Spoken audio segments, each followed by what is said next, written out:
예, 안녕하십니까. 저는 이제 국민연금공단에 2011년에 입사했고요.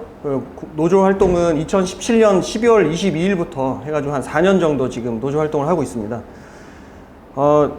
같이 새 정부를 위한 연금 개혁에 대해서 같이 좀 고민했으면 해서 내용을 준비했습니다. 먼저 좀 설명을 먼저 드리겠습니다. 우리가 왜 연금이 필요한지 이 부분에 대해서 보면은 화면에 보시다시피 우리의 인생이 적자로 출발해서 적자로 끝나게 됩니다. 청소년기에는 이제 민간 이전이 많죠. 부모가 이제 많이 지원을 해주고 또 뭐 아동수당이랄지 뭐 이런 지원도 있는데요. 나이가 드시면 결국에 이제 노동시장에서 나가셔야 됩니다. 그래서 노동소득이 없어지기 때문에 그때 필요한 것이 이제 공공이전이고요. 공공이전에서 많은 부분을 차지하는 것이 연금이 되겠습니다. 그래서 이제 우리나라는 이제 다층 노후소득 보장체계라고 해서 뭐 외국도 마찬가지입니다. 기초연금, 국민연금, 퇴직연금, 개인연금 이렇게 구성이 이렇게 되어 있습니다.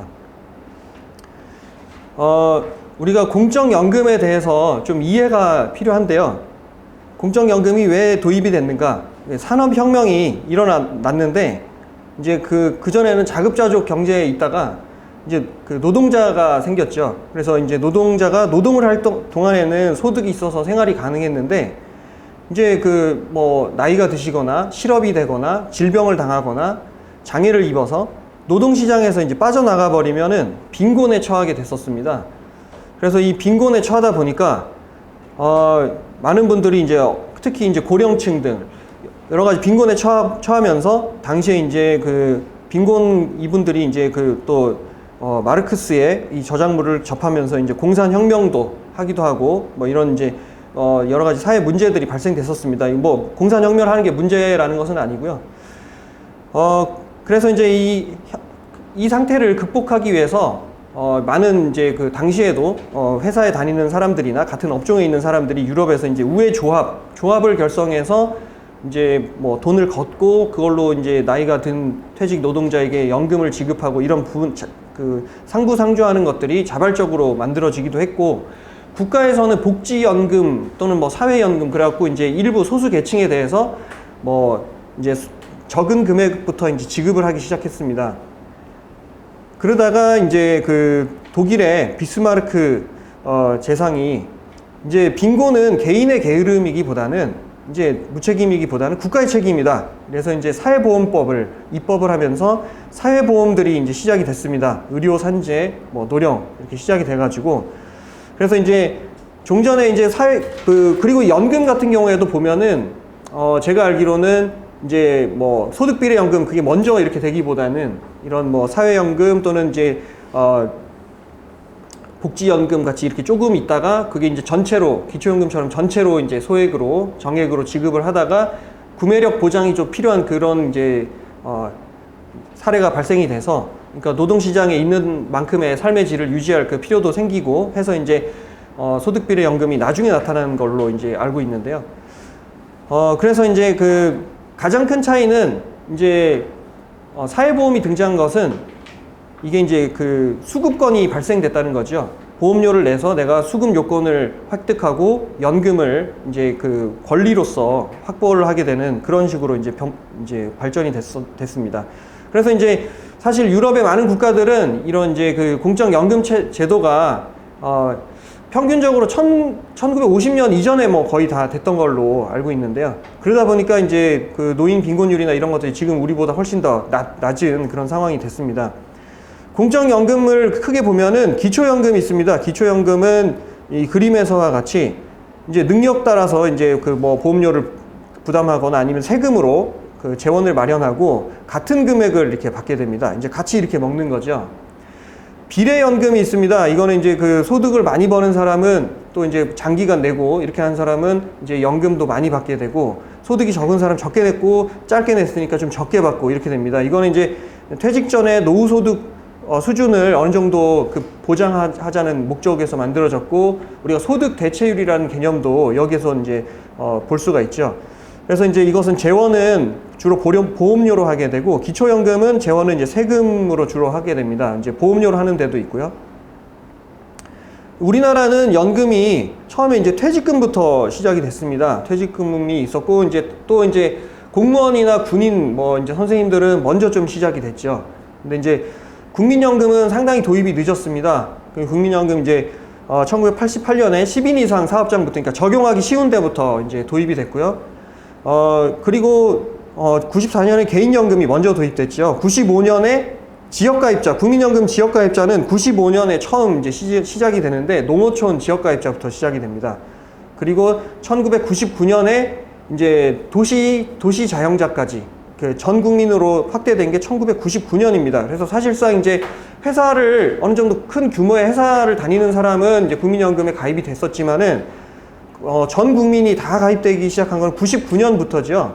그래서 이제 우리나라는 아이러니하게 뭐 중구난방으로 막 들어옵니다. 그래서 이제 개인연금이 먼저 좀 들어왔고 국민연금이 또 이제 나중에 이렇게 어떻게 보면은 전 국민이 나중에 들어오게 된 거고, 그 다음에 퇴직연금이 들어오고, 우리나라 또 좀 이게 아이러니한 게 기초노령연금이라고 해서 이제 정액급여에 기초연금과 같은 이런 제도들은 더 늦게 도입이 됩니다. 2007년에 도입이 되고, 이때 이제 국민연금 개혁 과정에서 국민연금 소득 대체율을 낮추면서 사각지대 해소와 급여 적절성 보장, 특히 이제 국민연금은 제도가 도입이 늦었기 때문에 이미 나이가 들어서 나이가 이제 그 노령 인구가 됐는데 아무 무연금이 된 무연금자분들이 많았기 때문에 그분들의 이제 노후가 불안해서 어떤 이런 기초 노령연금이 도입이 됐었고, 그 다음에 이제 이게 이제 기초연금으로 이제 금액이 좀 더 커졌죠. 그래서 이제 이게 우리나라의 이제 공적연금의 연금 제도의 어떻게 보면 발전사고, 좀 우리나라는 이제 압축 성장을 하다 보니까 연금도 압축 성장을 했는데 이게 순서가 없습니다. 이게 그리고 이제 우리나라의 기초연금은 국민연금은 이 비례연금과 기초연금이 좀 반반 섞여 있습니다. 그래서 이제 원래 우리가 그 모델로 했던 것은 일본의 연금이었는데 일본이 그렇게 원래 반반 섞여 있다가 나중에 기초연금과 후생연금으로 정리가 됐는데 우리는 이제 일본 모델을 초기 모델을 따라갔다가 이제 그대로 이제 가 있는 상황입니다. 그래서 이제 ILO의 그 연금 모델, 요게 이제 2018년에 이렇게 나온 연금 모델인데요. 보면은 기초연금이 어떤 이제 아주 밑에 그 이제 기본적인 그 정액 급여를 제공을 하고 있고, 사회보험의 역할을 ILO는 크게 보고 있습니다. 그래서 이제 좀 의무적인 사회보험이 이제 큰 역할들을 어느 정도는 해주고, 그 다음에 보충 제도로서 뭐 퇴직연금과 같은 이런 제도들을 보고 있고, 이제 개인저축, 그래서 개인연금 이렇게 보고 있습니다. 그리고 이제 OECD의 연금 모델도 있는데요. 나중에 이 링크를 공유를 드릴 테니까 이게 그 궁금하신 분들은 자세히 보시면 됩니다. 그래서 이제 그 첫 번째 층이 이게 이제 이런 그 기초연금과 같은 이런 제도들이 있죠. 기초연금도 여러 종류가 있습니다. 거주 요건을 충족하면은 주는 연금이 있고요. 그러니까 그 나라에서 이제 몇 년 살았다 이제 이렇게 되는 거죠. 캐나다 같은 나라가 이제 그런 기초연금을 갖고 있습니다. 선별적으로 주는 나라도 있죠. 뭐 이제 자산조사나 소득자산조사를 해서, 그리고 기여 기반의 기초연금이 있습니다. 이제 일본이 보험료를 내고 이제 기초연금을, 일본은 국민연금을 기초연금이, 사실은 일본 국민연금이 기초연금 역할을 하고 있습니다. 그 다음에 이제 최저보장이라는 제도가 있는데요. 뭐 어떤 가입기간이 일정 부분 충족되면은 얼마의 금액을 보장하는 그런 그 형태가 있기도 하고요. 범주형 공공구조 이런 형태도 있고, 하여튼 뭐 말이 어려운데 뭐 이런 게 있다 이렇게 보시면 됩니다. 그 다음에 이제 공적 두 번째 층으로 이런 이제 확정 급여 형태가 있는데, 이게 이제 국민연금과 같은 연금 산식이 있고, 내가 얼마 냈고 어느 기간에 내면 연금이 얼마를 받는다, 이런 이제 이런 게 확정 급여형입니다.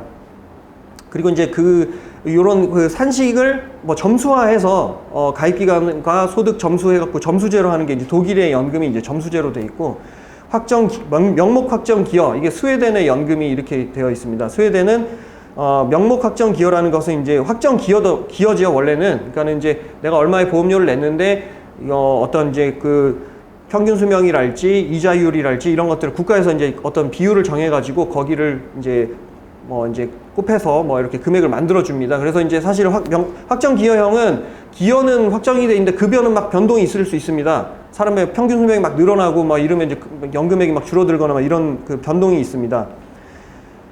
스웨덴은 왜 명목 확정 기여를 했느냐 보면은 이제 우리나라처럼 확정 급여를 하다가 이제 제도가 바뀌다 보니까 기존에 이제 나중에 이제 연금 바뀐 제도에서 연금을 받으려면은 기존에 이제 보험료 내던 사람 거를 줘야 되기 때문에 이제 명목으로, 그러니까 가상으로 어떤 적립금을 쌓아놓는 그런 거죠.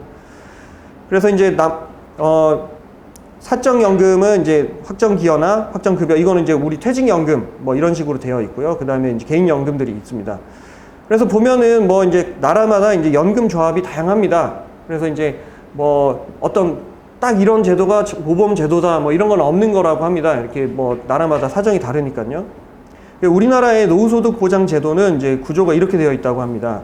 우리나라는 이제 기초생활보장제도가 있고요. 그 생계급여가 있죠. 그 다음에 기초연금이 있습니다. 그 다음에 이제 국민연금이 있고요. 퇴직연금, 개인연금이 있고, 또 이제 특수직영연금은 또 따로 있죠. 나라마다 이제 특수직영연금 따로 있는 나라들도 있고, 같이 있는 나라들도 있고, 다양합니다.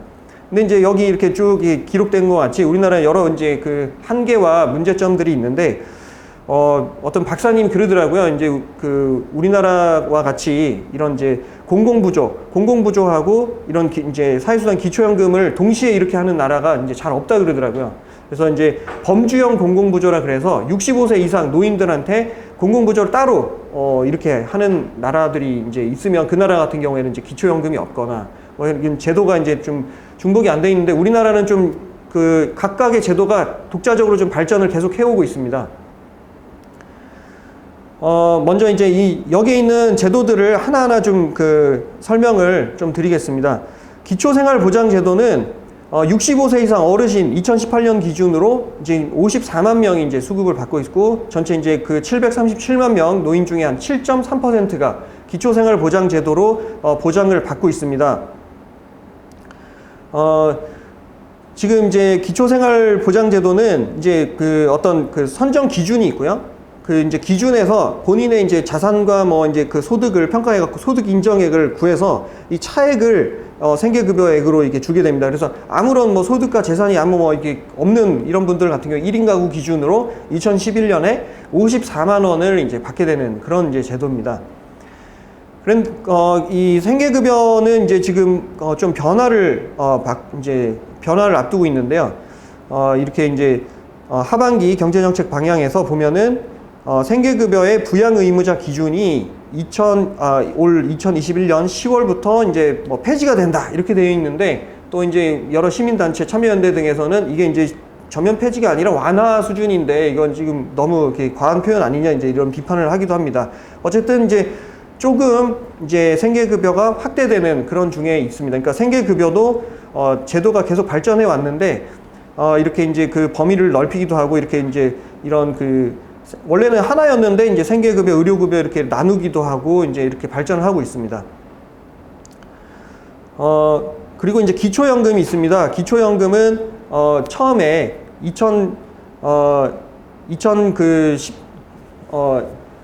2007년에 이렇게 기초노령연금으로 이렇게 도입이 됐는데 처음에 금액이 작았죠. 한 9만 원 이렇게 하다가 금액이 이제 점점 늘어났습니다. 이제 처음에는 정체돼 있었습니다. 이제 이명박 정부 때는 정체돼 있었고 사실 연금 개혁을 할 때 기초연금을 국민연금 소득대체율을 점감하는 만큼 기초연금을 점증해서 이렇게 노후소득 보장을 하려고 했었는데 법을 통과시키고 나서는 기초연금을 하나도 안 올리고 막 이제 국민연금만 깎고 이런 상황이 됐었습니다.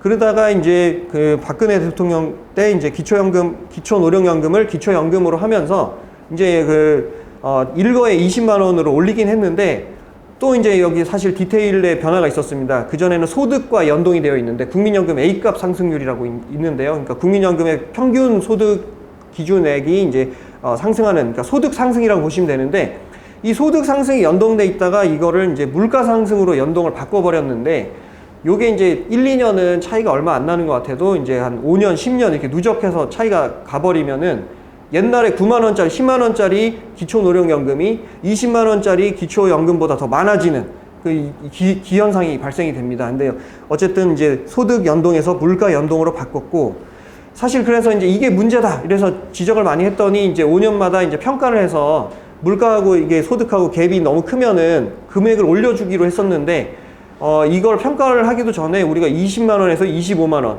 또 25만 원에서 30만 원 이렇게 금액을 올려버렸죠. 기초연금을. 그래서 기초연금은 소득 하위 70%에게 월 30만 원을 지급하는 금액이고요. 이게 뭐 예를 들어서 그 70%의 이제 기준에 있는 분들 같은 경우에는 30만 원 다 받는 게 아니라 좀 이렇게 좀 줄어들어서 받고 이렇게 역전을 방지하는 그런 상황으로 되어 있습니다. 기초연금의 이제 이 70%를 산정하는 방식이 이제 소득과 재산을 보게 됩니다. 그래서 이제 상당한 공제를 많이 해줍니다. 그래서 예를 들어 194만 원의 근로소득이 있는 분도 94만 원 공제를 하고 거기에다가 이제 그 70%를 곱하기 때문에 194만 원이 기초연금에서 소득으로 보는 거는 70만 원만 보게 됩니다. 서울에서 4억 3,500만 원 집에 사는 사람인데 그분 같은 경우에 재산을 얼마큼 소득으로 보면은 1억 3,500을 빼주기 때문에 3억이 되고요. 3억에서 4% 곱하면 1,200에서 12개월 나누니까 100만 원을 보게 됩니다. 그래서 170만 원으로 인정받기 때문에 연금을 받게 됩니다. 기초연금을. 기초연금의 선정 기준액이 2021년 기준으로 단독은 169만 원, 부부는 270만 원입니다. 그래서 이제 이런 그 70% 안에 들어오면은 30만 원을 다 주는 그런 제도가 됐습니다. 국민연금을 말씀드리겠습니다. 국민연금은 사회보험 제도고요. 보험료는 소득의 9% 이렇게 되고 있고, 국민연금 소득은 근로소득하고 사업소득만 봅니다. 뭐 다른 소득을 보지 않습니다. 그리고 소득이 있으면은 의무 가입이고요. 소득이 없으면 임의로 본인이 원하면 이제 임의 가입을 할 수 있습니다. 4대 보험이 우리가 이제 연금보험, 건강보험, 고용보험, 산재보험 이렇게 그 4대 보험이 있는데 유독 국민연금만 국민연금보험이라고 부르지 않고 국민연금으로 좀 부르고 있습니다. 나머지 4대 보험들은 다 보험으로 부르고 있죠. 가입을 어떻게 하느냐 이렇게 보면은 이제 강제 가입이죠. 사실은 회사 다니고 돈 벌면은 원치 않아도 막 가입이 됩니다. 국민연금 가입자가 이렇게 처음에는 10인 이상 사업자 이렇게 적게 적용하기 쉬운 데부터 출발했기 때문에 가입자가 처음에는 적다가 점점 그 적용 폭을 확대해 나갑니다. 5인 미만 사업장, 1인 미만 사업장으로 사업장을 확대하고 95년에 농어촌 지역가입자, 99년에 전국민 지역가입자 이렇게 확대를 하면서 가입자들은 점점 늘어나게 됩니다. 그래서 이제 국민연금 가입자 2,200만 이렇게 보고 있고, 국민연금 가입자의 유형은 회사 다닌 사람 사업장 가입자, 영업하시는 분은 지역가입자, 그리고 이제 원래 그 적용 제외 대상인데 소득이 없어 가입 대상이 아닌데 자발적으로 가입하는 분들은 임의가입자, 60세 이상인데 연금 수급 요건 10년을 채우지 못해서 계속 가입하는 사람은 임의 계속 가입자가 됩니다. 지금 이제 가입자 현황을 보시면은 처음에는 임의 가입자가 임의 계속 가입자보다 많았는데요.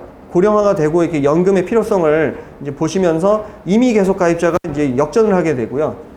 처음에 이제 지역 가입자가 사업장 가입자보다 지역 가입자가 많았습니다. 그런데 이제 그 사업장 가입자 대상에 이제 그 적용 범위를 확대하면서 지역 가입자는 줄어들고 사업장 가입자가 늘어났습니다. 지역 가입자는 보험료를 전액을 내고요. 사업장 가입자는 절반씩 내기 때문에 가입자 입장에서는 사업장 가입자로 적용되는 게 개인의 부담이 좀 적어집니다. 2019년에 가입자 현황을 보면은요, 사업장 가입자가 그 64%를 차지하고 지역 가입자가 33%, 임의 가입자가 1%, 임의 계속 가입자 2%를 차지하고 있습니다.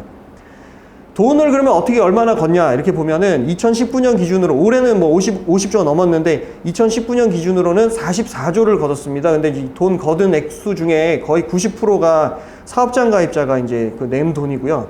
지역 가입자는 8%.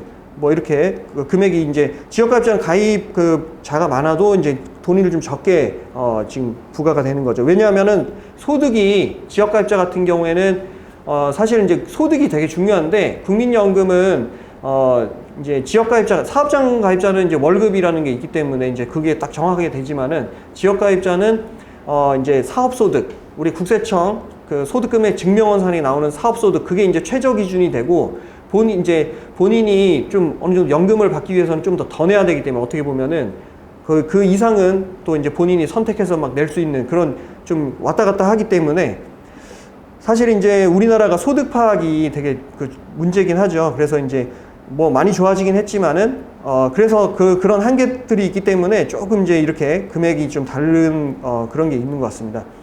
국민건강보험은요, 보험료율이 지금 6.9% 정도 되죠. 국민연금은 9%인데요. 국민건강보험은 59조를 걷는데 국민연금은 그 당시에 44조를 걷었습니다. 보험료율이 국민연금이 더 높은데 걷는 금액은 더 적습니다. 원인이 두 가지가 있는데, 처음에 이제 첫 번째는 이제 공무원이 지금 국민연금에는 없죠. 그런 게 하나가 있고, 또 이제 소득 상한이 다릅니다. 건강보험 소득 상한이 높은데 국민연금은 소득 상한이 낮기 때문에 보험료율이 높아도 거치는 보험료는 더 적습니다. 이게 이제 국민연금의, 우리 공적연금의 가입 실태인데요. 60세 미만까지요. 이렇게 보면은 사업장 가입자가 있고, 또 이제 지역 가입자가 있고, 이 특수직역 여기는 이제 공무원이나 군인, 사학연금 가입자들을 얘기합니다. 비경제 활동, 이분들은 이제 그 소득 활동을 하지 않기 때문에 적용 제외라고 우리가 이제 국민연금에서는 이제 분류를 하고 있습니다. 그래서 이렇게 우리가 보면은 납부 예외라는 게 있죠. 납부 예외는 지역 가입자인데 소득이나 이런 게 이제 사업이 중단되고 소득이 없을 때 이렇게 납부 예외 신청을 하게 되면은 가입은 돼 있지만 보험료 고지가 되지 않는 상황이 되고, 이 납부 예외가 나중에 빈 공간이 돼서 나중 시점에 추납을 할 수 있는 추납 대상 기간이 되게 됩니다. 물론 이제 적용제외 기간도 추납 대상 기간이 되긴 하는데, 납부 예외 기간이 있고 그 다음에 적용제외 기간이 있어야 이제 그 적용제외 기간도 추납 대상으로 인정을 받습니다. 60세 미만의 가입자들을 보면은요, 이 지금 고지를 받고 있기 때문에 거의 낸다고 보면 됩니다. 사업장 가입자가 있고요. 물론 이제 사업장 가입자 중에도 미납자들이 있습니다. 회사에서 체납한 분들이 있고요. 그분들을 위해서 보호 조치들이 계속 이제 발전은 되고 있지만 더 필요한 상황이고, 지역 소득 신고자들은 이분들은 고지서를 받고 있기 때문에 내는 분들입니다. 거의 다. 근데 이제 물론 미납자들도 일부 있겠죠. 장기 체납자, 13개월 이상 장기 체납자가 5%, 그 다음에 납부 예외자가 14% 이렇게 돼 있습니다. 그렇다면 이제 그 제도 내에서 사각지대는 사실상 한 19% 정도 이렇게 이제 사각지대라는 게 있고요.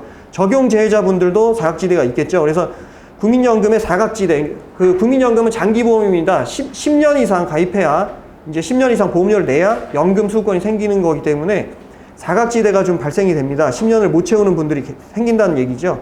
그래서 이제 제도 내적으로는 납부 예외자나 장기 체납자분들, 그다음에 제도 외적으로는 적용 제외자분들, 물론 그 분들 중에도 왔다 갔다 할 겁니다. 회사를 들어가는 분들도 있고, 회사 들어갔다가 또 나가는 분도 있고 할 텐데, 어쨌든 이런 분들이 나중에 무연금과 저연금의 급여의 사각지대가 되게 됩니다. 그래서 이 사각지대를 줄이는 것이 국민연금 제도의 핵심 목표가 되고 있습니다.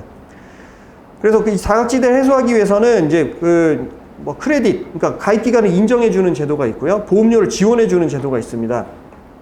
그게 이제 출산 크레딧이라고 있는데, 그러니까 이제 아이를 낳게 되면은 아이 그 인원수마다 이제 그 가입 기간을 이렇게 인정을 해주는데, 이게 지금 당장에 인정해 주는 게 아니라 이게 이제 나중에 연금 수급권이 생겼을 때 그때 이제 그 돈을 그때 그 당시에 세금으로 채워주겠다 이런 얘기입니다. 그래서 사실 생생내는 그런 제도라고 이렇게 보면 되는데, 우리나라의 특징이 있습니다.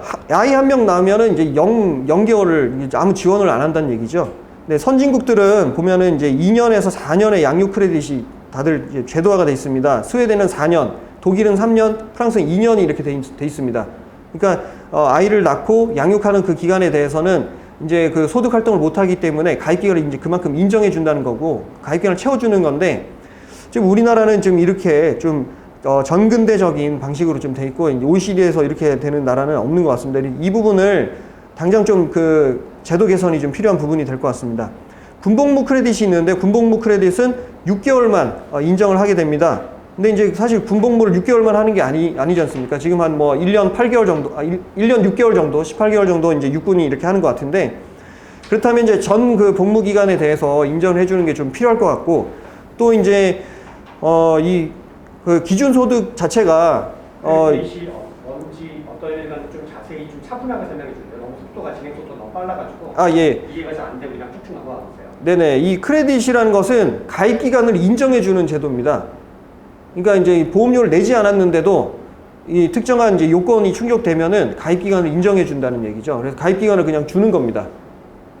근데 이제 우리나라는 출산 크레딧이나 군복무 크레딧만 이렇게 그냥 주는데, 외국은 유럽 같은 다른 나라들은 이제 예를 들어 실업 기간에 대해서도 막 인정을 해주는 데도 있고, 학업 기간에 대해서 인정을 해주는 데도 있고, 그러니까 우리가 이제 독일 같은 경우에 완전 소득 비례 연금이라고 하죠. 우리나라는 이제 재분배 요소가 같이 들어있는데, 독일은 그냥 소득 적은 사람은 적은 대로, 높은 사람 높은 대로 이렇게 그대로 막 이제 완전 소득 비례인데, 그런데 재분배나 이런 부분들을 어떻게 하느냐 이렇게 보면은 이런 크레딧을 많이 인정해 줍니다. 저소득층 같은 경우에 사실 우리가 기초생활보장제도의 커버를 받는 그런 이제 분들은 소득 활동을 잘 못하는 뭐 이런 분들이 못하는 분들이 계시는데, 그렇다고 이제 소득 활동을 하는 분도 있습니다. 근데 애매한 분들이 있습니다. 뭐 한 달에 막 급여를 되게 적게 받거나. 근데 이런 분들의 위한 이런 게 정책적인 배려나 이런 것들이 좀 부족한데, 이제 이런 크레딧이나 이런 부분들이 그런 보완들을 해줄 수 있는 그런 제도가 될 수 있고요. 어쨌든 이제 크레딧이란 제도는 이제 내가 보험료를 내지 않았는데도 이제 예를 들어 아이를 출산했다 이러면 이제 아이를 키우는 동안에 그 소득 상실에 대한 뭐 배려로, 예를 들어 스웨덴 같은 경우에 아이를 낳고 한 4년 정도는 키워야 된다 이렇게 보고 4년이라는 가입기간을 그냥 주는 겁니다. 아이를 2명 놓으면 8년을 주겠죠. 아이 3명 놓으면 12년을 주겠죠. 그럼 이제 뭐 상당한 기간들을 확보할 수 있는 겁니다. 근데 이제 우리나라는 지금 아이를 한 명도 잘 안 놓는데, 이 한 명 낳아도 이렇게 아예 없고 뭐 이런 거죠. 누진적으로 이렇게 돼 있고요. 그래서 이제 또 이제 그 출산 크레딧은 기준 소득, 그러니까 우리가 보험료를 가입 기간을 줄 때 그 가입 기간에 대해서 그러면 이제 이 어느 소득으로 이 가입 기간을 주겠느냐 이런 기준 소득이 있을 겁니다. 우리가 보험료를 낼 때 예를 들어 소득이 예를 들어 200만 원이면은 200만 원의 9%인 18만 원의 보험료를 낼 것이고, 그러면 그 낸 기간은 소득이 200만 원으로 잡혀 있을 텐데, 이제 출산 크레딧은 그 소득을 A값으로 봅니다. 국민연금 A값 2021년 현재 253만 원 정도 됩니다. 그러니까 253만 원에 9%인 보험료를 낸 셈을 치는 거죠. 근데 군복무 크레딧은 A값의 2분의 1로 봅니다. 그러니까 소득도 적게 볼 뿐더러 이제 기간도 좀 적게 보기 때문에 이 부분도 보완이 좀 필요한 요소가 되겠습니다. 그리고 이제 실업 크레딧도 있는데, 저는 이걸 보험료 지원으로 분류할 수밖에 없는 게, 이거는 다 안 줍니다. 75%를 줍니다. 그러니까 실업급여를 받는 기간 동안에 이걸 신청을 하게 되면은, 본인이 25%를 내게 되는 고지서를 뭐 받아서 내거나 자동이체를 하거나 이렇게 내야 해당 75%를 지원을 받기 때문에 보험료 지원 제도가 되겠죠, 사실은. 그래서 실업 기간에 대해서 우리나라는 이렇게 보험료를 내는 방식으로 이제 실업 크레딧 제도가 있고요.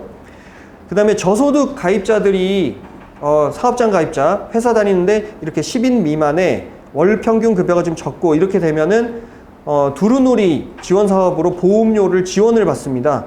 그래서 이제 최대 80%를 보험료 지원을 받는 제도가 있고, 농업인이 보험료를 또 2분의 1을 지원받는 제도가 있습니다. 이제 100만 원까지, 기준소득 100만 원까지. 그래서 이제 9만 원을 내면은 4만 5천 원만 내면은 9만 원 낸 거랑 똑같은 이런 보험료를 지원받는 제도가 있습니다.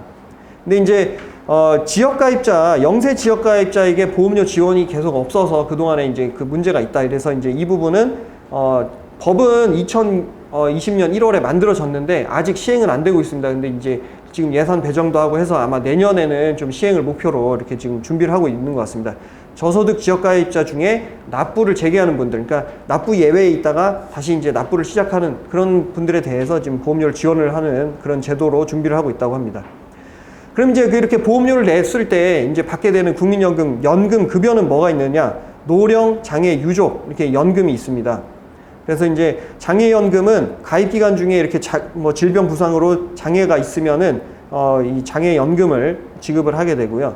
유족연금은 가입자거나 이제 연금수를 받고 있거나 이렇게 하는 중에 돌아가신 경우에 생계를 유지하고 있던 이제 유족에게 지급을 하는 이제 연금이 되겠습니다. 근데 장애연금, 유족연금도 이슈가 있는 게 국민연금에서 처음에 소득 대체율 70%로 출발했다가 소득 대체율이 이렇게 60%, 50% 줄어들고 이제 2028년까지 40%까지 줄어들도록 돼 있는데, 유족 장애연금이 처음에 70% 기준으로 이렇게 만들어졌다가 이게 이제 국민연금 20년 가입한 기본연금액의 몇 % 이런 식으로 주게 돼 있는데, 기본연금액 자체가 막 줄어버리니까 유족 장애연금의 급여액이 굉장히 줄어들게 됩니다.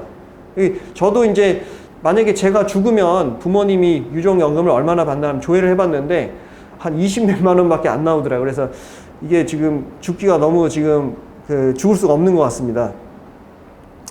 어쨌든 이제 그리고 이제 나이가 들어서 받게 되는 게 노령연금이 있는데, 가입 기간이 10년 이상이 되면은 이제 돌아가실 때까지 연금을, 노령연금을 받게 됩니다. 수급 개시 연령은 이제 출생 연도에 따라서 이렇게 좀 연장이 되도록 되어 있습니다. 그래서 69년 이후에 태어난 분들은 만 65세부터 이렇게 받게 되는데, 이거는 98년 법 개정 때 이렇게 반영이 이미 됐습니다.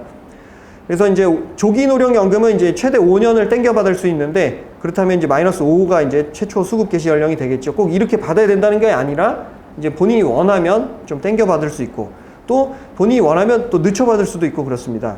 그래서 여러분들이 혹시 뭐 국민연금 액수가 궁금하다 이런 분들은 이제 내 곁에 국민연금 어플을 다운받아서 이렇게 카카오 이거 인증을 딱 해서 이제 뭐 보면은 연금이 딱 바로 이렇게 나오게 됩니다. 저도 이제 이걸 조회를 해봤는데, 제가 이제 29살 때부터 이제, 그러니까 만 27세부터 이제 이 회사에 들어와서 이제, 지금 만약에 만 60세까지 한 달도 쉬지 않고 꼬박꼬박 이제 보험료를 소득 9%로 내게 되면은, 저는 예상연금이 한 4만 원인가 이렇게 나오더라고요. 그러니까, 제가 아무래도 이제 저의 동일 연령대에서는 가장 안정된 직장 중에 하나일 텐데, 가입기간이 이렇게 길어도, 연금액이 이렇게 막, 기대만큼 막 200만 원씩 많고 이렇지는 않습니다. 아마 제가 보기에는 이제 제가 83년생인데, 저희 연령대에서는 아마 100만 원 초반대가 아마 100만 원에서 한 130만 원, 그때가 이제 제일 많은 연금 축에 속하지 않나 싶습니다. 국민연금 수급자 기네스라고, 이게 보면은 이제 페이지 이거 클릭하면 이제 나오는데, 지금 231만 원 받는 분이 있다고 하네요. 이분은 이제 연기연금이라 그래갖고, 국민연금을 받는 시기를 늦추면은 1년에 7.2%, 최대 35.6% 늘어나는 제도가 있는데, 그걸로 이제 이렇게 초창기부터 해갖고 옛날 소득 대체율 높을 때 이렇게 가입도 돼 있고, 연기를 해갖고 이렇게 받는데, 이런 분들은 이제 말 그대로 기네스지, 이거 보편적인 현상이 아닙니다. 이 0%대에 있는 이런 분들이죠. 이 국민연금의 이제 금액별 수급자의 분포인데, 사실 이제 국민연금 수급자 분포가 이렇게 지금 저연금 때 몰려 있습니다. 그러니까 국민연금이 이렇게 지금 여기 월평균 급여가 2019년 12월에 이제 52만 원으로 돼 있는데, 이게 지금 특례연금하고 분할연금 뺀 거기 때문에 실제로는 한 40만 원대라고 보시면 됩니다. 그래서 연금액이 굉장히 적습니다. 지금 현재는. 물론 이제 앞으로 좀 더 올라가긴 하겠지만은 크게 개선될 여지는 보이지 않는 것으로 지금 전망이 되고 있습니다. 왜냐하면 이제 국민연금 실질 소득 대체율이라 그래서, 명목 대체율이라고, 이 말이 어려운데, 40년 동안 가입하면은 A값 중간 소득자 기준으로 소득 대체율이 40%로 되도록 돼 있고, 근데 이제 가입 기간을 40년 한 다음에 이게 20살부터 60살까지 계속 가입을 했어야 된다는 얘기인데, 그렇지 않잖아요. 보통 이제 25년 정도를 가입하는 경우로 보기 때문에 실질 소득 대체율은 25%로 보기 때문에, 올해 중위소득자가 253만 원인데 253만 원 받는 분이 이제 실질소득 대체율을 적용을 하면은 예상연금 한 60만 원대가 됩니다. 그러니까 지금 한 4, 50만 원대 연금, 나중에는 5, 60만 원대 연금 또는 60, 70만 원대 연금, 그 정도가 된다는 얘기죠. 그러니까 국민연금의 급여가 이게 평균적으로 아주 높은 수준은 아니다, 이렇게 보시면 됩니다. 가입 기간에 따라 연금액이 다르죠. 국민연금은 소득 재분배 기능이 있긴 하지만 가입 기간이라는 변수가 더 크게 작용을 하기 때문에, 가입 기간이 길면은 연금액이 좀 많고요. 가입 기간이 좀 적으면 연금액이 좀 적습니다. 그리고 이제 국민연금이 연도별로 이제 소득 대체율이 어떻게 줄어들었고 보험료율은 어떻게 올라왔나, 이렇게 이제 이 부분을 했는데, 이게 제가 이거 옛날에 이거 제가 직접 만든 건데, 당시에 이제 예를 들어 보험료가 삭감이 중단되면은, 요때 삭감이 중단되면 45%다 이제 이 얘기입니다. 이렇게 해서 보험료가 올라가면 이제 12%다 이제 이런 얘기인데, 보험료를 올리기가 상당히 어려워하고 있고, 소득 대체율은 계속 이제 떨어지고 있죠. 그래서 이제 요때가 3%로 시작했는데, 국민연금 보험료를 올린 적은 있습니다. 이렇게 3%로 했다가 이렇게 6% 했다가 9%로 간 적이 있는데, 요때가 마지막이었죠. 9%, 마의 10%대를 넘지 못하고 있습니다. 소득 대체율이라고 해서 내가 가입기간 중에 내 평균 소득 대비 연금이 한 몇 % 차지하느냐라는 그런 개념입니다.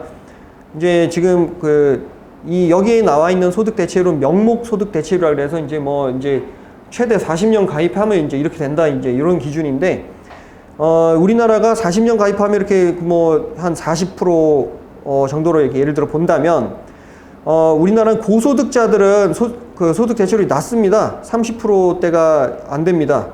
왜냐하면 이제 소득 재분배 기능이 있기 때문에 저소득자는 이제 좀 더 높은 소득 대체율을 갖게 되고 고소득자는 낮은 소득 대체율을 갖게 되는 그런 구조로 되어 있습니다. 그러니까 A 값은 똑같이 연금 산식이 이렇게 되어 있습니다. 이게 연금 산식인데요. 이게 이제 A 급여가 전체 그 가입자의 평균 소득, B가 내 가입 기간 중에 소득 평균, 요 이제 현재 가치로 재평가해 가지고 이렇게 소득을 산술 평균하게 되고, 여기에 이제 비례상수가 이게 소득 대체율 값이 됩니다. 이게 이제 연금 1년에 받는 돈이기 때문에 이걸 12로 나누면 이게 10%죠. 10%. 10% A, 10% B 더하면 이게 20년 가입의 기본 연금이 됩니다. 그리고 이게 20년 초과 연금이 되는데, 이게 좀 어렵긴 한데 이제 이런 개념이 있다 이렇게 보시면 됩니다. 그래서 이게 이제 그 산술 평균이다 보니까 내가 평균 소득보다 높으면은 이제 평균을, 이게 산술 평균이니까 끌어내리겠죠. 내가 이게 낮으면 좀 끌어올리겠죠. 이 평균 소득이.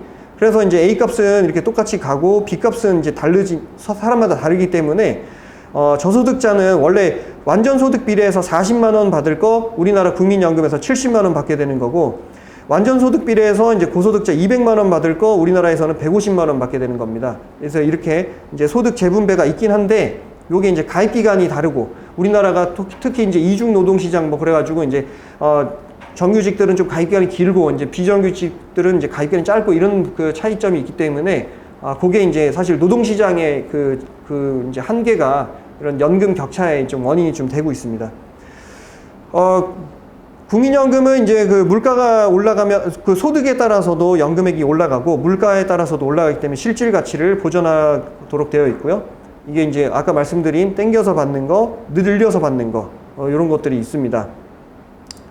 그래서 이제 지금 이 가산율이 우리가 공정 감액률, 공정 증액률 이런 걸 계산해 보면은 이게 이자율이랄지 뭐 시장 환경에 따라 바뀌는데, 이 7.2%는 원래보다 좀 과한 겁니다. 그러니까 정책적으로 인센티브를 주기 위해서 7.2% 좀 과하게 줬기 때문에 연기연금은 하면은 뭐 수리적으로는 되게 유리한 그런 상황이 됩니다.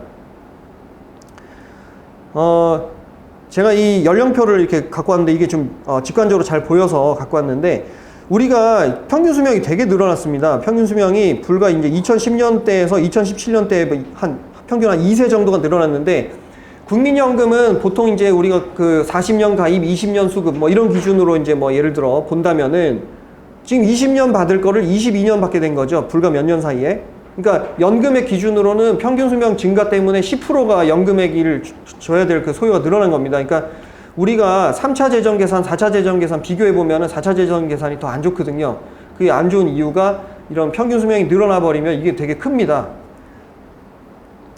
10년이 안 된 분들은 이제 만 60세 됐을 때 이제 본인 선택에 따라서 반환 일시금 이걸 받을 수가 있는데, 지금 반환 일시금 수급자들은 한 그 숫자가 그렇게 많지는 않은데 그래도 좀 발생하고 있어서 이거 가입 기간을 10년, 의무 가입 기간을 10년에서 5년으로 줄이는 게 더 낫지 않느냐, 이제 이런 의견도 있고 그렇습니다. 추납이라고 있죠. 추납은 아까 얘기했던 납부 예외 기간을 나중에 내가 지금 내고 있는 보험료 곱하기 개월수로 내면은 해당 가입 기간 지금 들어오는 겁니다. 이제 이게 119개월로 바뀌어 버렸죠. 요런 그 개정들은 빨리빨리 하는 것 같습니다. 국민연금 기금에 대해서 좀 말씀드리겠습니다. 기금은 기금운용본부에서 운용을 하고 있는데, 이렇게 이제 운용을 하고 있죠. 그래서 이제 보험료가 있고, 이게 수익금이 있고, 그래서 이제 뭐 적립을 하고 있고, 이런 것은, 이런 상황으로 돼 있습니다. 기금운용본부는 이제 국정감사도 받고, 이렇게 여러 가지 이렇게 받고 있지만은, 특히 이제 그 삼성물산 사태 때문에 이제 큰 홍역을 한번 치르고, 기금운용본부장과 국민연금 이사장 모두 이제 감방에 가는 이제 그런 사태가 있었고, 그 이후로 계속 이제 매눈으로 주시하고 있습니다. 기금운용위원회가 가장 그 중요한 의사결정들을 하게 됩니다. 기금운용위원회는 복지부 장관이 위원장이고, 이제 노동계 사용자 뭐 이렇게 다 이렇게 들어가서 이제 의결을 하고 있습니다. 국민연금 수익금이 이제 502조가 이제 908조의 적립금 중에 502조가 이제 운용 수익금이라고 하고요. 이제 900조가 돌파됐다고 합니다. 이제 그 국민연금 기금의 포트폴리오는 이제 국내 채권, 해외 주식, 뭐 국내 주식, 뭐 해외 채권 이렇게 해서 자산 배분 투자를 하고 있습니다. 우리가 이제 보험료 인상이 필요하다 이런 주장들을 많이 하고 있는데요. 그런데 사실 기금으로 이렇게 보게 되면은 이제 이 개정된 그러니까 지금 현재 평균 수익비가 1.8 요 기준으로 본다면 수익비 개념이 뭔지를 설명해 주세요. 네, 수익비라는 것은 이제 수리적인 개념인데 내가 평생 동안에 낸 보험료, 그다음에 평생 동안에 받을 연금 그것의 비율이죠. 그래서 내가 1을 내고 1.8을 받는다 그러면 수익비가 1.8입니다. 근데 이제 지금 그 국민연금 소득 대체율이 낮아졌기 때문에 수익비가 이제 평균 소득자 기준으로 1.8로 이렇게 보면은 이게 이제 그 기금 운용이 있기 때문에 물가 그러니까 인플레이션 2.25%만 하면은 이게 이제 복리 투자가 되기 때문에 이게 이제 그 커버가 된다는 얘기입니다. 그러니까 우리가 이제 복리의 힘이라 그러죠. 이게 이제 복리로 계속 투자하게 되면은 몇 년 지나면 막 원금이 2배가 되고 막 이런 이제 그런 이제 금융의 어떤 이제 계산이 있지 않습니까? 그래서 이제 기금을 고려해 보면은 기금의 효과가 어느 정도는 있는 겁니다. 근데 이제 물론 이제 그 전에 해결되지 못한 예를 들어 3%로 걷고 70%로 주고 뭐 이런 이제 그런 부채들이 이제 적립돼 있기 때문에 이제 그 부분들을 누적적으로 그게 이제 그 효과가 발휘돼서 이제 그런 거지. 만약 1.8 기준으로 본다면 이게 뭐 인플레이션 플러스 2.25면은 충분히 커버가 되는 건데 이론적으로는. 그런데 이제 사람이 소득이 이제 상승하지 않습니까? 임금이 상승하기 때문에 실제로는 임금 상승분 때문에 이게 수익비가 1.8이 아니라 2.24 이렇게 늘어나게 되는 겁니다. 그래서 이제 조금 더 필요한 거죠. 이런 경우에도 3.3 정도의 그 인플레이션 대비 좀 더 벌면은 사실은 이제 수리적으로는 이제 가능한 겁니다. 그래서 이제 뭐 이런 주장들도 있습니다. 처음에 있는 부채들에 대해서 국가에서 이제 어느 정도 이제 재정 투입을 하고 기금 운용 수익률을 어느 정도 높이고 보험료율을 어느 정도 높이고 하면은 이거 어느 정도 균형을 맞춰서 이제 좀 해결책을 나갈 수 있다. 뭐 이제 이런 그 주장들도 있습니다. 그 다음에 이제 퇴직연금, 개인연금이 있죠. 퇴직연금과 개인연금. 우리나라가 퇴직연금과 개인연금 등 이제 이렇게 개인적으로 사적연금에 가계부담하는 게 사실 공적연금에 가계부담하는 것보다 더 많습니다. 개인연금은 이제 유지율이 낮죠. 퇴직연금의 경우에도 이제 1년 이상 가입자들만 해당되기 때문에 이제 그 가입률이 가입자들이 범위가 이제 국민연금보다 훨씬 좀 적게 되죠. 그래서 이제 퇴직연금과 개인연금이 아직은 어떤 이제 뭐 큰 노후소득의 역할을 하기에는 좀 더 이제 발전이 좀 더 필요하고 특히 이제 우리나라는 이제 급여소득자의 소득 경로를 보면은 이렇게 해서 이제 보통 51세나 이런 경우에 이제 1차 노동시장에서 이제 나가게 되죠. 대기업에서 이제 책상을 빼거나 이제 이런 상황이 이제 발생이 되죠. 그러면 이제 연금을 국민연금과 기초연금을 받기 전까지 요 이제 그 소득 크레바스 기간에 퇴직연금을 거의 다 써버리기 때문에 사실 이제 연금의 이제 수령자 비율은 1.9%밖에 안 되는 이런 한계점이 있습니다. 수익률도 좀 낮죠. 퇴직연금의 수익률이 지금 낮은 것들이 지금 문제가 좀 되고 있습니다. 다들 뭐 이렇게 좀 예금에다 넣고 이런 상황이죠. 공무원연금이 있습니다. 공무원연금은 요걸 클릭하시면 이제 공무원연금에서 발표하는 공식 자료가 나오게 되는데 공무원연금의 이제 평균 기준소득월액, 국민연금의 평균 기준소득월액 A값은 253만 원인데 그 2021년에 253만 원이고 2020년에는 제가 못 외웠는데 220 몇만 원이었나 그랬습니다. 근데 220만 국민연금 가입자의 평균 소득. 공무원연금의 가입자의 평균 소득은 496만 원입니다. 2020년 기준으로. 국민연금은? 예, 국민연금은 234만 원이었습니다. 제가 기억하기로 2020년에. 그러면 이제 사실 뭐 거의 차이가 많이 나죠. 당연히 그러니까 연금 차이도 많이 날 것이고요. 그래서 평균 연금 수급액 자체도 2020년 기준으로는 이제 239만 원 정도 이렇게 되고 있고 국민연금은 평균액이 특례하고 분할을 제외하고 작은 애들 제외하고 아까 몇만 원이었는데 포함하면 40 몇만 원대가 됩니다. 그러니까 거의 뭐 차이가 많이 나죠. 이제 요 기사를 클릭을 하면은 이제 요 내용이 나오는데 이제 모 의원실에서 이제 자료를 받아갖고 이렇게 이제 그 조사를 해봤더니 이제 2020년 입직자도 이제 예상연금이 이제 267만 원 정도 예상이 되기 때문에 상당한 이제 금액 차이가 많이 난다. 그러니까 이 금액 차이는 어디서 비롯되느냐 보면 이제 소득에서 사실은 소득 상승률이랄지 소득에서 차이가 나게 됩니다. 사실 이제 2015년 그 공무원연금을 개혁할 때 양당의 이제 그 대표가 서명하고 합의한 그 내용에는 국민연금의 소득 대체율을 올리는 방향, 그리고 보험료를 조정하자. 그 다음에 공무원 연금에서 재정 절감하는 부분에 대해서 국민연금 사각지대를 해소를 하기 위해 크레딧이나 보험료 지원 같은 데다가 좀 쓰자, 이런 내용들이 있었는데 합의 이행이 전혀 안 됐습니다. 그래서 이제 이게 이제 공무원 연금만 깎고 이런 부분들은 또 이제 이행이 안 되고 그런 이제 안타까움이 있습니다. 시간이 많이 흘렀는데요. 제가 지금 쟁점 정리만 좀 몇 개만 하고 같이 고민하는 시간을 좀 가졌으면 합니다. 국민연금, 연금 개혁이 필요하다, 이런 얘기를 많이 하는데, 가장 큰, 이제, 율이 감소하고, 우리 노인빈곤율이 좀 심각하고, 또 이제 국민연금 재정이 이게 뭐 불안하다, 이런 부분들 때문에 이제 좀 개혁이 필요하다, 이런 부분들이 다른 나라와 마찬가지로 이렇게 나오고 있습니다. 일단 노인 인구가 얼마나 증가되나 이렇게 보면은 2020년 고령자 통계 이거 클릭하면 나오긴 하는데, 보시면은 812만 명이 이렇게 돼 있습니다. 2017년에서 18년 갈 때 20만 명대가 늘어났고요. 2018년에서 2019년 갈 때 30만 명대가 늘어났고, 2019년에서 20년 갈 때 40만 명대가 늘어났습니다. 노령 인구가 빡빡 늘어나고 있습니다. 베이비붐 세대들이 이제 노령 인구로 가고 있죠. 그래서 이제 지금 현재 15.7%로 돼 있는데, 65세 이상 고령 인구가 이게 곧 이제 그 초고령 사회의 기준인 20%를 넘어서게 됩니다. 그러니까 우리나라는 이제 초고령 사회에 초특급 스피드로 지금 이제 들어가고 있습니다. 그러다 보니까 이게 4차 재정 계산 때 나왔던 이제 그림인데, 이제 고령 인구가 이렇게 쫙 늘어나고, 이제 그 생산 가능 인구는 이렇게 쭉 이렇게 줄어드는 이제 이런 상황이 발생이 되고 있습니다. 그래서 이제 우리가 사실 이 고령자가 많아진다는 거는 여러 가지 이제 그 어떤 그 사회 변화가 있는 얘기인데요. 이게 어떤 건강보험의 부담도 늘어나고, 기초연금의 부담도 늘어나고, 국민연금의 부담도 늘어나고, 다 마찬가지입니다.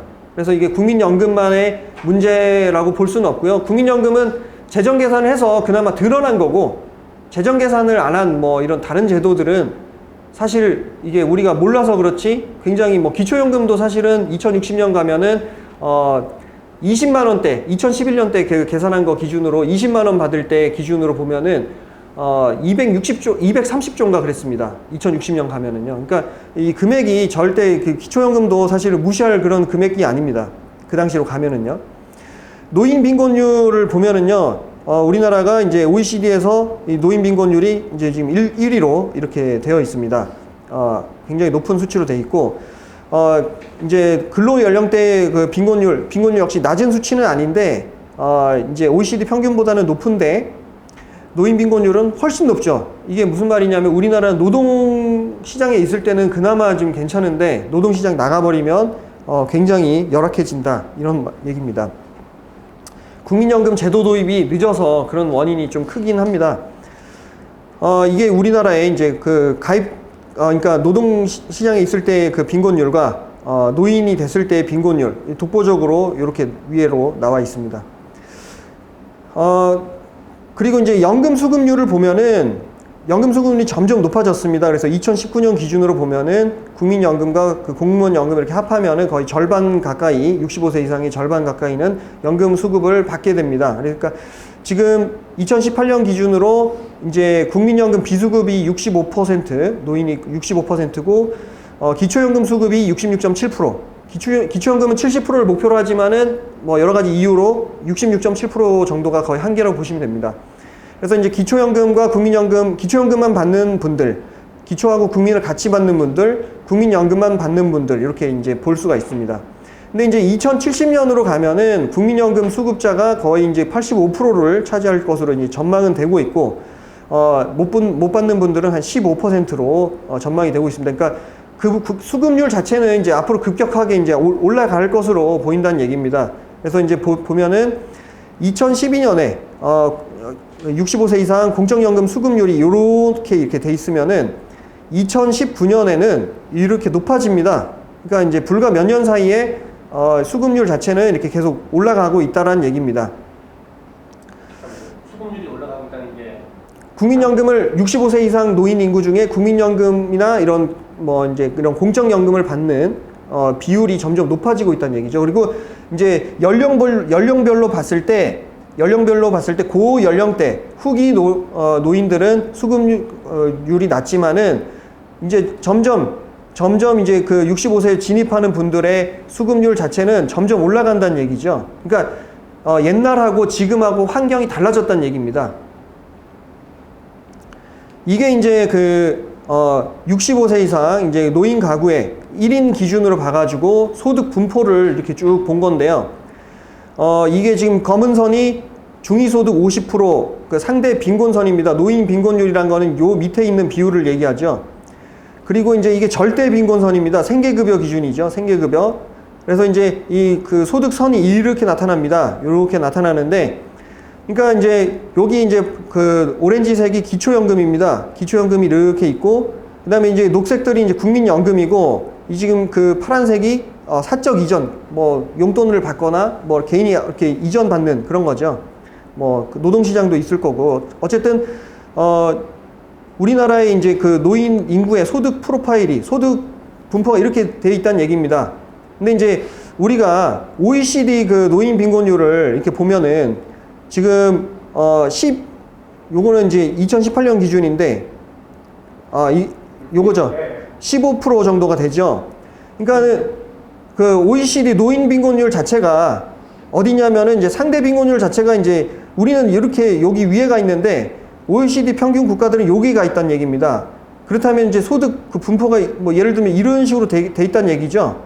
그러니까 그만큼 우리나라는 이제 그 OECD 평균에 대비해서는 이제 노인 가구에 지금 현재 노인 가구에 이제 그 소득이 낮고 있고 낮아져 있고, 기초연금으로 그나마 30만 원으로 올린 게 이 정도기 때문에 지금 뭐 특단의 조치를 하더라도 사실은 노인 빈곤율을 낮추기는, 그러니까 상대 빈곤율 50%를 낮춰서 노인 빈곤율을 막 없애고 하는 거는 거의 지금 불가능한 상황이라고 보시면 됩니다.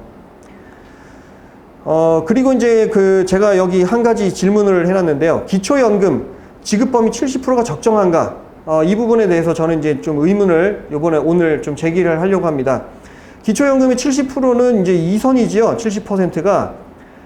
그렇다면 이제 예를 들어 이쪽에 뭐 160만 원 소득자가 있다고 보면은 이분이 이제 기초연금 30만 원을 받았기 때문에 160만 원이 된 겁니다. 그러면 예를 들면 그러면 기초연금을 받지 않았으면 130만 원이었겠죠.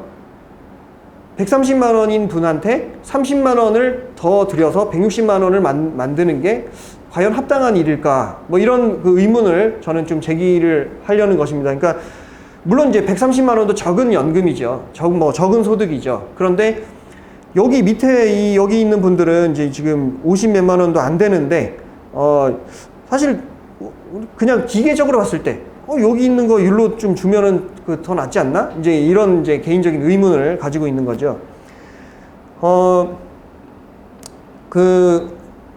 요게 이제 기초연금의 선정 기준액이 변화된 그 추인데요. 2008년에 70%는 부부 기준 64만 원이었습니다. 이때는 60%였습니다.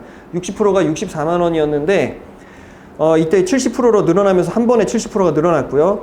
그 다음에 매년 이제 70%의 기준. 그러니까 우리는 기초연금을, 그러니까 65세 이상 인구 중에 한 70%는 무조건 주자 이렇게 돼 있는 겁니다. 그러면 이제 70%의 기준이 이제 점점 올라가는 거죠. 왜냐하면, 점점 국민연금 받는 사람도 늘어나고요. 이제 뭐 자산도 늘어나고 베이비붐 세대들 같은 경우에 자산과 소득이 이제 늘어나고 있습니다. 지금 이렇게 보시면은 85세 이상은 이제 뭐 기초연금을 많이 받지만은 65세 이상은 수급률 자체가 50%도 안 되지요, 지금. 그러니까 연령별로 이제 갖고 있는 재산과 소득 수준이 다르다는 얘기입니다. 그 최초에 그러니까 그 후기 노령 분들 같은 경우에는 소득이 아예 없는 비율이 되게 높고 분위별로 소득이 되게 전반적으로 낮은 수준인데 이제 점점 올라가죠. 하위 분위의 그 소득자도 어느 정도 소득이 올라가고 상위 분위의 소득자는 소득이 굉장히 많이 올라가고 소득이 아예 없는 사람의 비율은 이제 정기 노인 인구 53년생 뭐 이렇게 보면은 아예 급격하게 이제 떨어지고 있죠. 물론 이제 이때는 노동이 가능하기 때문에 그런 것도 있습니다.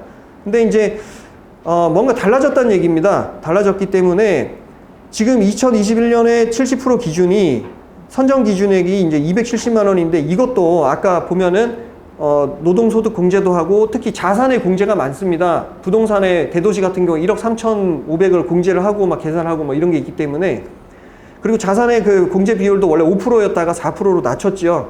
그러다 보니까 기초연금에 대해서 소득자보다 재산을 가진 자가 좀 더 유리하게 적용이 되는 그런 이제 형평성의 문제도 좀 고민을 할 지점이 돼 있고 이게 과연 좀 적절한가? 그러니까 예를 들어 우리 어느 현금 복지 프로그램 중에 270만 원을 받는 가구한테 30만 원 주는 그런 복지 프로그램이 과연 존재하는가 이런 그 의문들을 보게 되는 거죠. 그래서 이제 과연 이 70%라는 수급률이 이게 적정한가 이런 부분들에 저는 이제 약간의 의문을 갖고 있습니다. 그런데 이제 어떤 박사님이 그러더라고요. 이 70%를 건드리게 되면은 이제 대공사가 시작될 것이다 이렇게 얘기를 합니다. 그러니까 이제 이 기초연금이 지금 과연 기초연금이 연금인가 공공부조인가 성격이 모호한 상황에서 어떤 경로를 확 정해버리면은 공적연금 전반 체계에 이제 그 변화가 생길 수 있다 이런 얘기죠. 그 다음에 국민연금 소득 대체율을 한번 보겠습니다. 소득 대체율이 지금 40%로 돼 있는데 여기 이제 그 4차 재정 계산 할 때 제도발전위에서 이제 나와 있는 내용인데 그러니까 앞으로도 평균 가입 기간이 좀 짧기 때문에 이게 지금 2017년 기준으로 30년 가입한 사람도 평균 소득자 기준으로 60만 원대, 67만 원대. 그러니까 이게 소득 그 어떤 구매력 보장의 기능에 충실한가 했을 때 좀 그 기능이 좀 약하다 이런 평가를 받는다는 얘기죠. 그래서 이제 아까 이렇게 보면 전반적으로 금액이 좀 적은 이런 상황이 돼 있습니다. 그 다음에 이제 그러면 국민연금의 재정 안정성은 어떤가 이렇게 봤을 때 이게 4차 재정 계산 때 이제 그 계산의 그래프인데요. 2057년에 기금이 소진되는 것으로 되어 있습니다. 그러니까 이제 그 지금 현재 우리가 부가방식 비용률이라고 있는데 이게 뭐냐면 지금 급여 지출에 대해서 우리가 이제 그 GDP 대비 우리가 이제 얼만큼 그러니까 우리가 보험 GDP 대비 얼만큼 소득 대비 우리가 보험료를 얼만큼 해서 재원을 얼만큼 마련하면 급여를 충당할 수 있느냐 이제 이런 비율인데 설명이 어려운데요. 그러니까 쉽게 말해서 지금 우리가 9%를 보험료를 내고 있지만은 지금 주는 연금을 주기 위해서는 우리는 9%를 걷는 게 아니라 한 5%만 걷어도 된다는 얘기입니다. 지금 그 주는 급여를 위해서는 인구 구조가 지금은 괜찮으니까요. 근데 앞으로 이제 인구 구조가 급격히 나빠지기 때문에 부가방식 비용률이 계속 이제 올라간다는 얘기입니다. 그래서 이제 기금이 소진된 이후로 이게 보면은 이제 부가방식 비용률, 그러니까 GDP 대비 이 보험료 부가 이게 그러니까 보험료율 그런 것들이 이제 굉장히 높아진다는 얘기가 되고 그렇기 때문에 우리가 이제 이게 좀 재정적인 뭐 이렇게 좀 보완이 필요하다 이런 부분에 있어서는 이의를 제기하는 사람은 잘 없습니다. 보험료를 올리자 이런 부분에 이의를 제기하는 사람이 잘 없는데 다만 이제 정도의 차이는 좀 있죠. 좀 점진적으로 가자. 좀 이제 급격하게 가자 뭐 이런 차이들이 있는데 그 어느 경로도 실행이 안 되고 있습니다. 보험료라는 것은 이제 사회보험의 그 보험료는 이제 계속 나라마다 다 올라갑니다. 독일도 이렇게 올라가고 미국도 올라갔고요. 캐나다도 올라갔고 일본도 올라갔습니다. 근데 이제 우리가 마의 어떤 이 9%대를 지금 해결을 못 보고 있는 겁니다. 제가 이렇게 보니까 고용보험료가 얼마 전에 올랐더라고요. 고용보험료 어디서 올렸냐? 고용보험위원회에서 올렸습니다. 건강보험료 매년 올라가죠. 건강보험료 어디서 올리냐? 건강보험정책심의위원회에서 올립니다. 산재보험료도 막 올라가죠. 어디서 올리냐? 산업재해보상보험 및 예방심의위원회에서 올립니다. 국민연금만 국회에서 올리도록 되어 있습니다. 물론 이제 이게 다른 보험료도 사실 뭐 이렇게 개인의 삶에 미치는 뭐 조세 법정주의 뭐 이런 식으로 본다면은 뭐 이게 다 국회에서 하는 게 맞겠죠. 근데 다 법에서 위임되어 있습니다. 근데 실질적으로 보험료를 올리는 게 가능한 것은 제가 보기에는 이런 위원회에서 하는 게 가능한 것 같습니다. 그래서 국민연금 보험료도 뭐 올리지 않으면 나쁜 사람이다 막 이렇게 막 얘기는 할 수 있어도 실제로 아무도 못 올립니다. 정치권에서 부담을 많이 느낍니다. 그러면은 좀 실용적인 방안을 좀 찾으면 어떤가 이런 생각이 있습니다. 그리고 무엇보다 기여 기반 확충을 위한 노력이 필요하다고 생각합니다. 그러니까 국민연금이 이제 후세대가 좀 경제가 강하고 후세대가 출산율 높고 이러면은 이 보험료도 더 거둘 수 있고 이런 지점들이 생기겠죠. 그래서 이제 국민연금 기금이 좀 공공 투자를 하자 이런 그 주장은 계속 있어 왔습니다. 근데 이제 실행이 안 됐었는데 얼마 전에 저도 LH 쪽에 어떤 연구원 분한테 한번 물어보기도 했었는데, 사실 뭐 공식적으로 발표된 연구 결과는 없지만 국민연금 기금으로 이제 공공임대주택, 장기 공공임대주택에 투자했을 때 한 3% 정도의 이익이 예상이 되고, 지가 상승률의 이익은 플러스 알파로 또 별도로 있을 수 있다라고 계산한 바가 있다 그러더라고요. 그래서 이제 지금 뭐 이런 부분에 있어서는 좀 공공임대주택, 장기 공공임대주택이랄지 뭐 이런 부분들 좀 공공투자가 좀 필요하지 않느냐, 이제 이런 생각이 있습니다. 여기 이렇게 쭉 있는 내용들은 제가 이제 저희 노조나 국민연금 지부나 뭐 이런 이제 연금 연대 단체들이나 이런 데서 준비하고 있는 내용이긴 한데, 저는 이제 이거는 한번 보시면 되고요. 시간 관계상 다 설명하기는 어렵고, 제가 생각한 대안을 한번 좀 말씀을 드리고자 합니다. 대안의 첫 번째는 저는 이제 기초연금과 국민연금의 합체를 왜 우리가 보면은 뭐 이렇게 만화 영화 같은 거 보면은 이제 막 로봇가 합체하면 이제 싸움을 잘하지 않습니까? 그러니까 제도가 좀 합체를 하면은 좀 더 낫다, 이런 생각이 저는 있는데, 기초연금이 지금 70%가 지금 그러면 이걸 어떻게 바꿔야 되냐 말아야 되냐, 이제 여러 가지 고민이 있습니다. 근데 이제 제가 이거는 이제 다른 박사님이 생각했던 대안인데, 이제 저가 좋아서 이제 지금 갖고 왔는데, 그러니까 이제 기초연금을 100%를 다 주는 겁니다. 예를 들어서 이제 A값에 15% 하면, 이제 예를 들어 A값에 지금 12.5, A값에 12%가 지금 30만 원인데, A값에 15%, 국민연금 평균소득의 15% 하면 이제 뭐 40만 원 뭐 가까이 될 수도 있겠죠. 예를 들어 기초연금을 전 국민 100%한테 다 주는 겁니다. 물론 이제 타국적연금 제외는 되겠죠. 근데 그렇다면 이제 국민연금이 소득 대체율 이런 게 좀 일부 조정이 될 필요는 있을 거고, 그러나 이제 이렇게 되면 노인 빈곤은 해결이 안 됩니다. 왜냐면 기초연금이라는 게 이제 30만 원, 40만 원 갖고 노인 빈곤 해결 안 되기 때문에, 이렇게 되면 이제 보충연금 같은 게 좀 하나 더 있어야 되고, 이렇게 되면 이제 노인 빈곤도 좀 해소가 되면서 국민연금이 이제 부담이 좀 줄면은 국민연금에 이제 재정 계산했을 때 이제 뭐 재정 수지 뭐 고갈 시점이 국민연금 소진 시점이 뒤로 밀리겠죠. 요런 대안이 하나가 있다 그러고요. 기초연금은 세금이고 국민연금은 보험료인데 어떻게 합체라는 건가요? 이게 제가 합체라는 얘기는 뭐냐면, 국민연금에 A급여 재분배 기능이 있습니다. 이게 복잡해요. 그래서 이제 일반 국민들이 이해하기 어렵습니다. 그래서 대안이 1번이 실행되기가 쉽지 않은데, 국민연금의 A급여와 기초연금이 이제 합체가 되는 겁니다. 국민연금 A급여가 기초연금을 오는 거죠. 대신에 기초연금이 늘어나는 거죠. 그래서 국민연금, 그러니까 연금수급자, 국민들 입장에서는 연금이 늘어나는 사람도 있고, 내가 받는 뭐 가입기간이 긴 사람들 같은 경우에는 좀 줄어드는 사람도 있고 그렇겠죠. 어쨌든 기초연금에 국민연금을 떼서, 국민연금 A급여를 떼서 기초연금에 넣자. 그래서 국민연금 A급여와 기초연금의 합체를 얘기하는 겁니다. 이게 이제 하나의 대안이고요.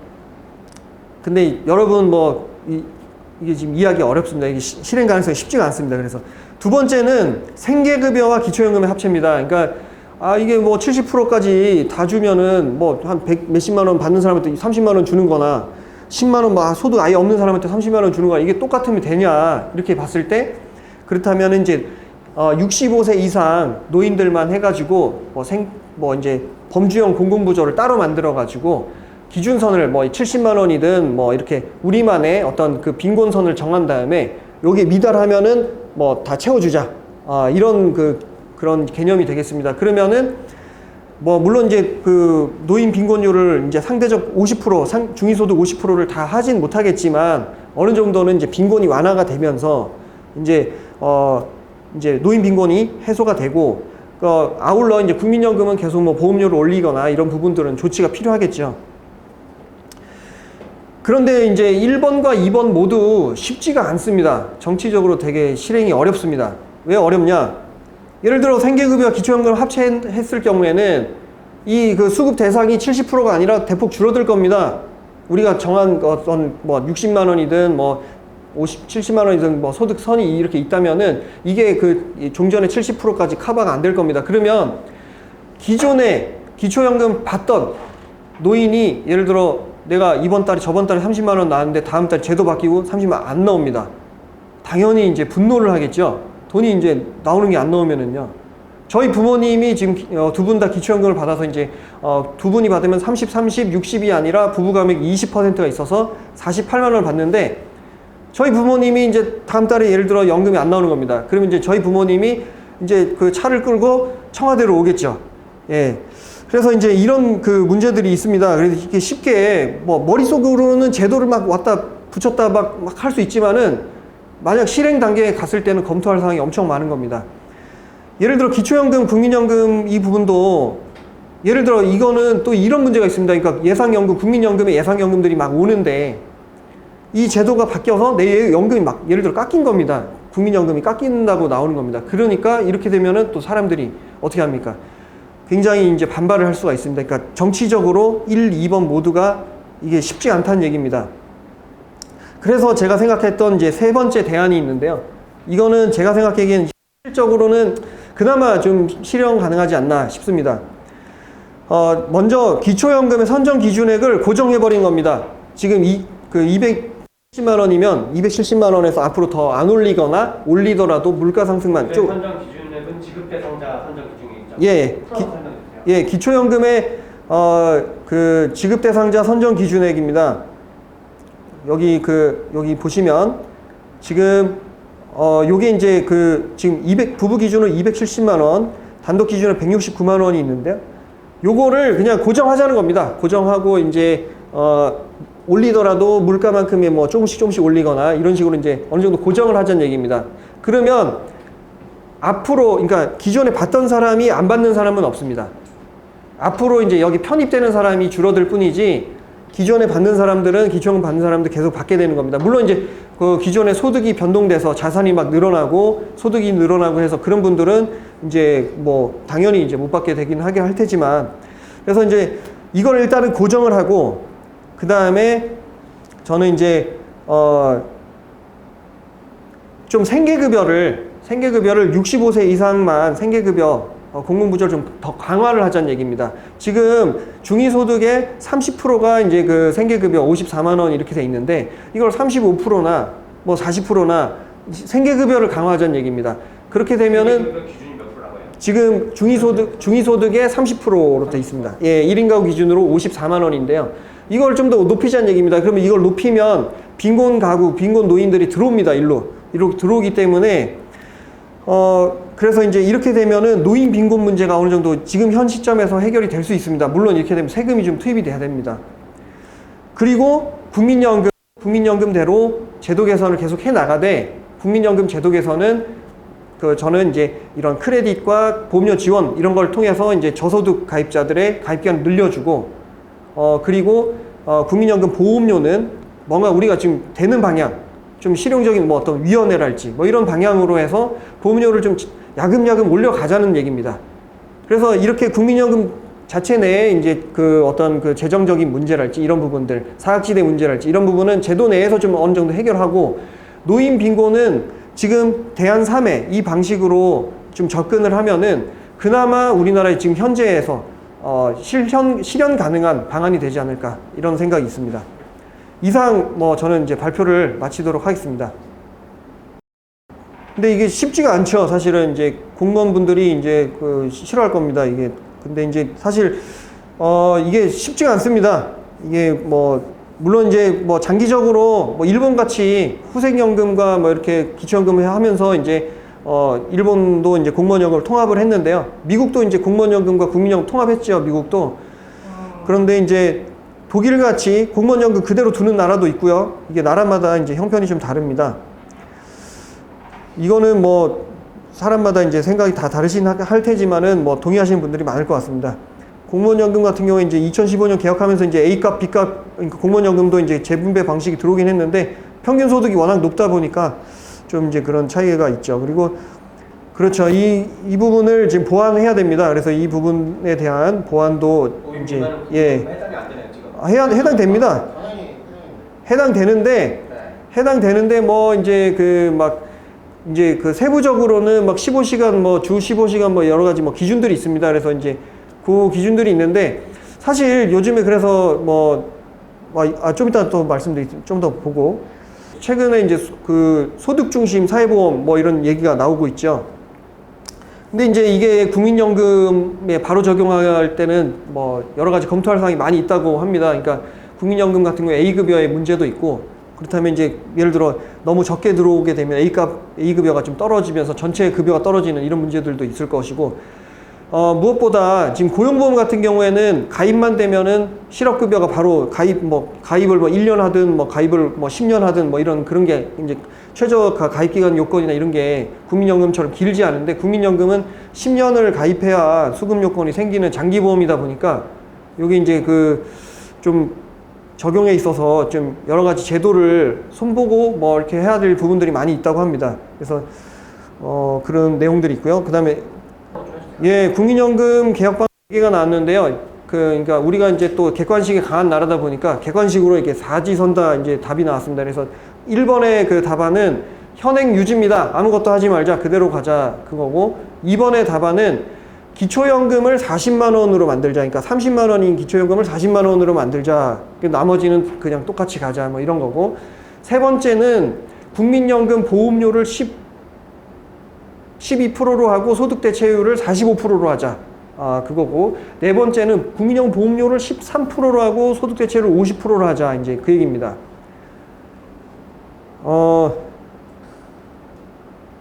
지금 실현 가능한 방안이 없었기 때문에 실현이 안 됐습니다.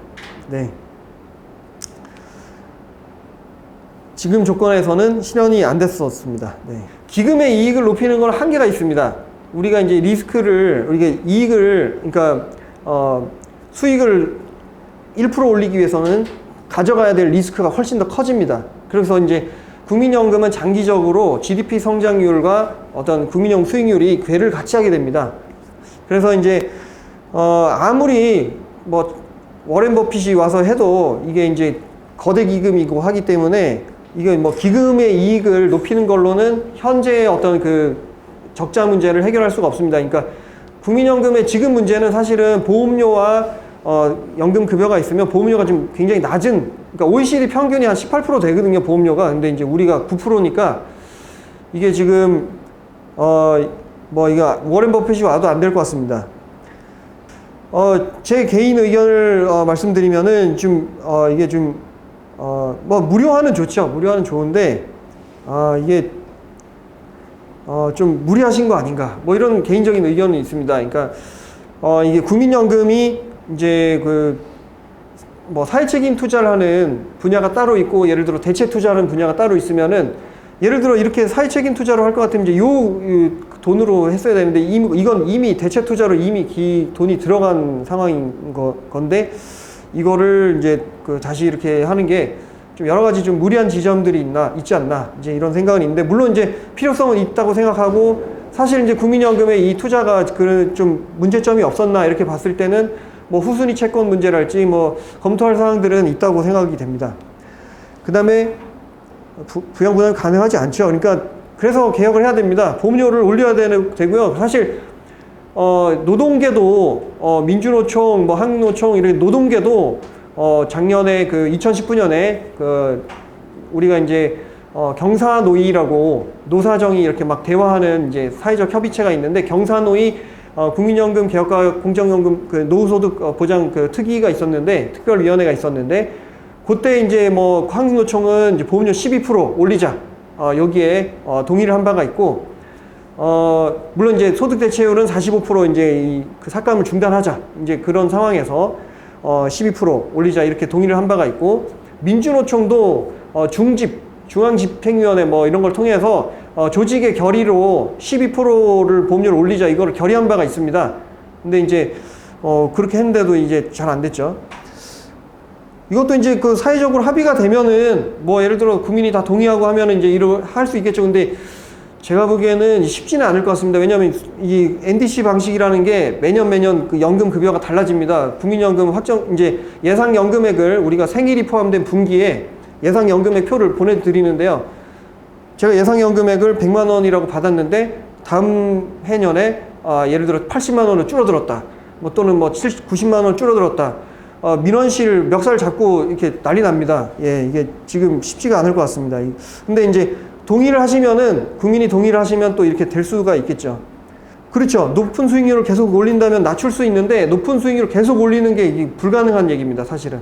그러니까 국민연금 같이 거대 기금은 사실은 이제 시장 수익률 베타를 이제 따라가는 경향이 있기 때문에 이거는 이제 요거를 1% 올리기 위해서 리스크를 많이 가져가야 되고 위험 자산을 비중을 크게 가져가야 되는데 국민연금이 2008년 금융위기 때 마이너스가 0.2인가 그렇게 났었는데 해외에 이제 위험 자산 많이 편입돼 있던 막 기금들 스웨덴이랄지 뭐 캐나다랄지 막 마이너스 10% 20% 막 그냥 깨졌습니다. 우리나라 그렇게 되면 이제 난리 나죠. 논의는 많습니다. 그리고 뭐 이게 사실 뭐 7배씩 차이 나지 않습니까? 이게 뭐 40만 원 연금하고 200 몇십만 원 연금 차이가 많이 나고 군인연금이 되게 좋습니다. 저도 옛날에 이제 학사장교로 3년 복무를 했었는데 지금 와서는 제가 발뚝을 박았어야 된다 이런 생각을 하고 있습니다. 그러니까 군인연금은 예를 들어 그 부부가 군인인데 19년 6개월 수급 요건을 충족해서 뭐 예를 들어 40대에 그냥 둘 다 이제 퇴직을 했다. 다음 달부터 이제 연금이 나옵니다. 둘이 합하면 한 400만 원 정도 될 텐데, 그러니까 물론 이제 군인이 이제 재취업하기 어렵고 그러니까 이제 그런 게 이제 있긴 한데 여러분 군인을 하십시오. 군인이 좋습니다. 물론 이제 장교나 이제 부사관 이런 걸 하셔야 됩니다. 근데 이제 어쨌든 이게 통합을 뭐 이게 이런 거 하자는 얘기는 많습니다. 근데 이제 이게 현실적으로 실현이 어렵습니다. 이게 쉽지가 않죠. 뭐 이게 사실 연구 결과도 있습니다. 이게 뭐 해도 안 된다. 이거 뭐 높이려고 해도 뭐 크게 높이지는 못한다. 이런 연구 결과도 있고 자세한 건 제가 요청을 주시면은 제가 그것도 보내드리고 하겠습니다. 박용진 의원은 아마 제가 이해하기로 이제 공무원 연금과 뭐 국민연금을 통합하자, 대신에 이제 공무원 분들에게 이제 노동 3권을 보장해 드리겠다, 뭐 이제 이런 뭐 얘기를 하시는 것 같고요. 그 외에 또는 잘 모르겠고, 유승민 후보 같은 경우에는 이제 국민연금, 그러니까 유승민 후보가 약간 제가 여기 대한 2랑 비슷합니다. 유승민 후보가 제안한 방식이 국민연금 같은 경우에는 뭐 이제 재정 안정화 개혁을 하겠다. 그러니까 예를 들어 뭐 보험료를 올리든지 뭐 급여를 좀 뭐 줄이든지 뭐 이런 뭐 여러 가지 방법들이 있겠죠. 재정 안정화는 국민연금대로 하되 저소득 노인 빈곤 문제가 있기 때문에 안심소득 뭐 이런 뭐 유승민 후보만의 어떤 저소득 보완 방식이 있는데, 그걸로 이제 좀 저소득 쪽에 65세 이상의 이제 범주형 공공부조를 뭐 새로 하자 뭐 이런 식의 개념이라서 대안 2하고 약간 비슷한 그런 의견이신 것 같습니다. 근데 이제 이게 기존에 예를 들어 그렇게 하려면은 기존에 기초연금 받던 분에 대해서 어떻게 할지 그런 부분들이 있기 때문에 실현하기가 쉽지는 않을 것 같긴 합니다. 예, 이 의견도 많습니다. 이게 이제 옛날에 국민연금이 3%에서 6% 올리고 할 때, 이제 퇴직금의 기여금 전환이라고, 기여금 전환금이라 그래갖고 일부를 한 적이 있었습니다.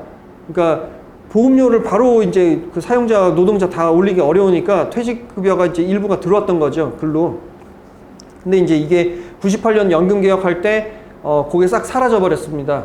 그래서 이제 사라진 이후로 다시 이걸 도입하기가 쉽지는 않은데, 저는 개인적으로는 이제 요 부분이 이제 뭐 들어오면은 뭐 좋긴 하겠다는 생각이 있는데, 이 부분도 사실 국민적 저항이 지금 만만치는 않을 겁니다. 왜냐면 가만히 뒀으면 내가 퇴직금으로 받을 그 돈인데 이거를 내가 좋아하지 않는 국민연금에 넣는다, 나는 동의하지 않겠다, 이런 분들도 많이 있을 것 같습니다. 저는 한 18%가 마지노선이지 않나 이제 생각합니다. 이제 그 이상 올리는 것은 사실 이제 국민연금 보험료로 해결하면 안 되고, 제가 보기에는 그 이상은 다른 방식의 뭐 세금이든 그런 방식으로 하는 게 나을 것 같고, 18%까지가 마지노선이지 않을까, 개인적으로는 그렇게 생각하고 있습니다.